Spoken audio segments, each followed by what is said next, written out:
It is time right now for another episode of the About Mansfield Consumer Advice Series. I'm your host, Steve Casillo, and today, as we do every Friday, we deliver a 10-minute nugget of information. Today's topic is what affects the value of your business. Yes. And I guess really breaking it down to what are the different aspects, or in this case, assets of your business to you. Once you determine your assets, it helps determine the value of your business. Yeah. So if you you can break your business into different components or different assets, right? So you have like the tangible assets, things you can touch. That's like machinery, equipment, real estate. Intangible assets is intellectual property, brand, contacts, contracts, licenses. Name of the podcast.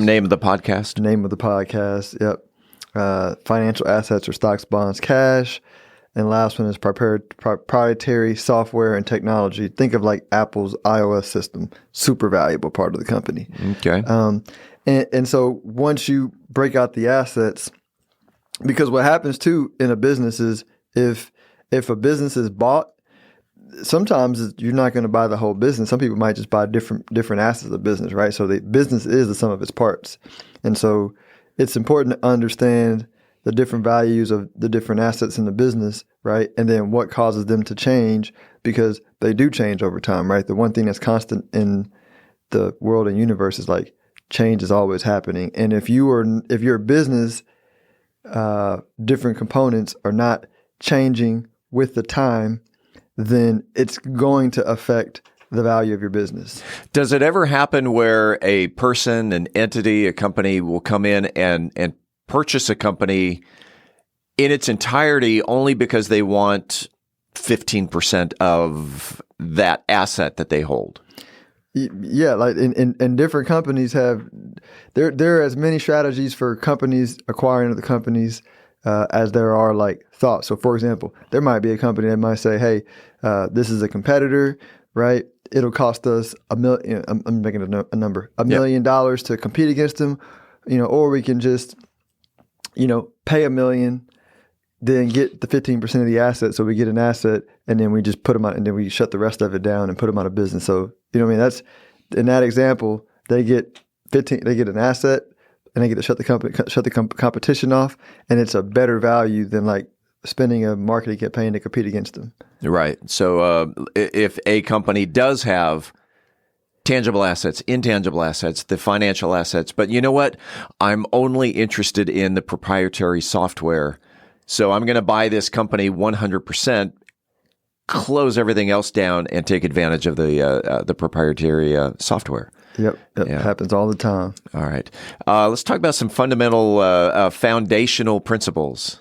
Yeah. So here's the foundational principles that can help you understand the evolution of business assets, right? The first one is like change or evolution is the only constant, right? That's the only constant. Right. In the universe, right? And the other principle that builds on top of that is everyone and everything eventually move towards change at their own pace, right? And that's critical in investing, because if you're a business, right, and you are thinking about the value of your business, right, the value of your business is predicated on your ability to deliver to the market what they want, right? And what they want is changing, right? But you are changing with the market. And so if you're not changing with the market, then your perceived value is being less and less relevant and valuable to the market, right?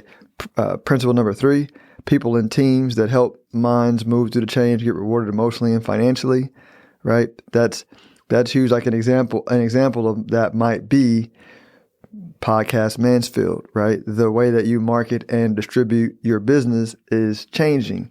And so the businesses that are in the middle of helping businesses onboard that change and navigate that change easily and better are getting rewarded. And they're going to get rewarded more and more and more as time passes, because everybody has a process change at a different level and a different speed.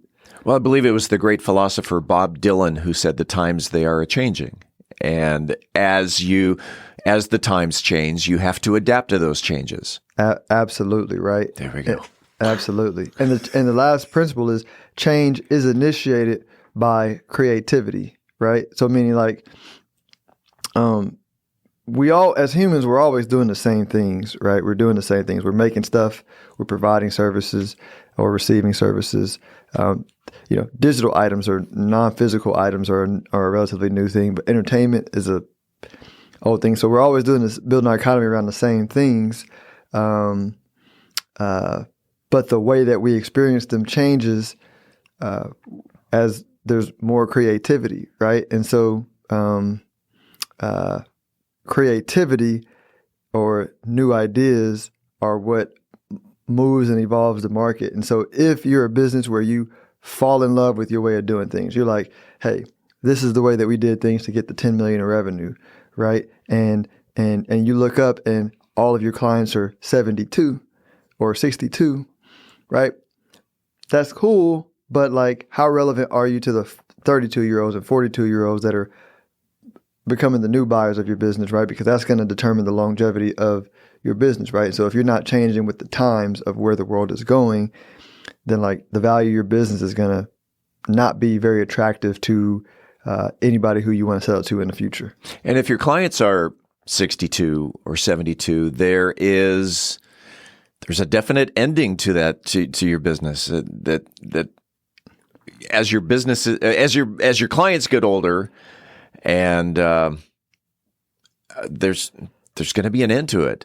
But if you as you stay relevant and start adapting or attracting the younger, it lengthens the life of your business.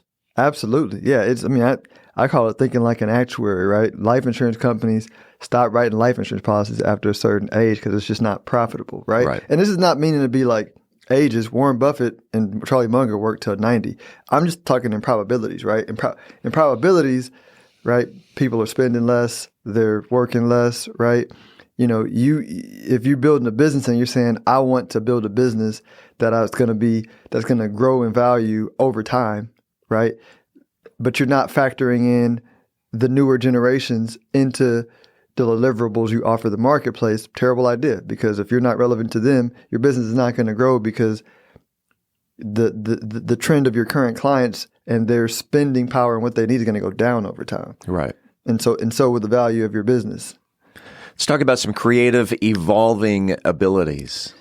Yes. So making things, right? Industry, right? That's changing with the advent of artificial intelligence, robotics, 3D printing, right? So if you're making things and you are not looking in these areas, I think it's a very big mistake. Performing actions for someone or something like a service, right? Restaurants, finance, healthcare, consulting, right? AI is becoming a big thing for this, but also convenience, like, if having Zoom as an option to providing services, having different sorts of,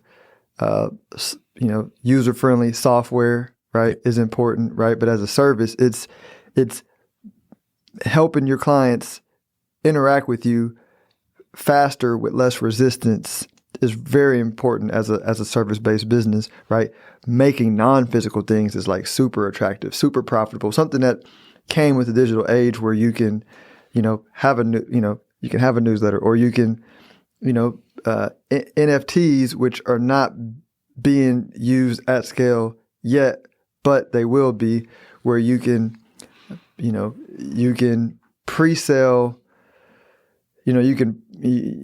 let's say you want to do an event in 2024, a conference, and you don't yet have the money to do the conference, but you have a decent following of people who want to hear the conference, right? Well, you can just create some NFTs, right? Pre-sell the tickets to your community, right? Get the money to deliver the conference, right? And then sign them up for tickets once all the details are set up with the NFT that they collected, right? Super simple, easy way to do it, right? But it didn't take you any money to create the product. You just got to pay a developer to do it, or you can figure it out. It's not that difficult.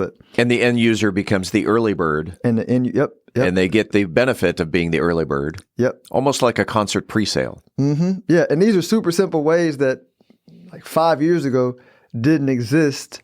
But if you're a business and you're going, that sounds too hard. I mean, fine. But understand that the perceived value of your business goes down relative to other businesses that are doing that more and more in the future, right? So in the minute that we have left, what's the recap? What's the close on this before we get into your contact information? Yes, the recap on this is if you own a business and or you're looking to invest in businesses, private or public, right? You understanding the dynamics of the changing values of business in a fast-changing world are important because past performance does not indicate future performance, meaning the next decade is going to be way different than this next decade. So you want to factor it into your valuations. And if you own a business, you want to factor it into your operations if you want to maintain the value or increase the value of your business over time.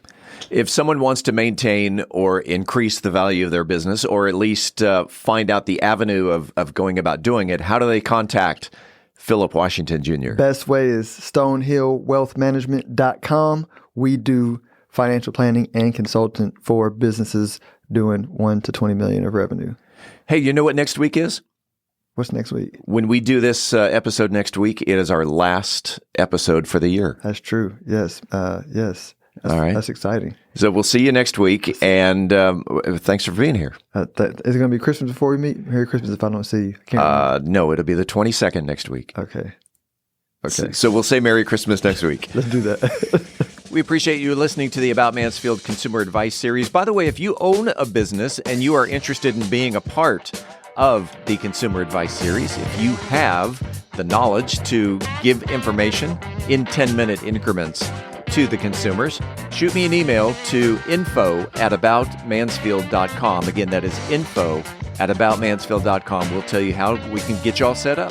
Appreciate it. We do it again next week right here on the podcast.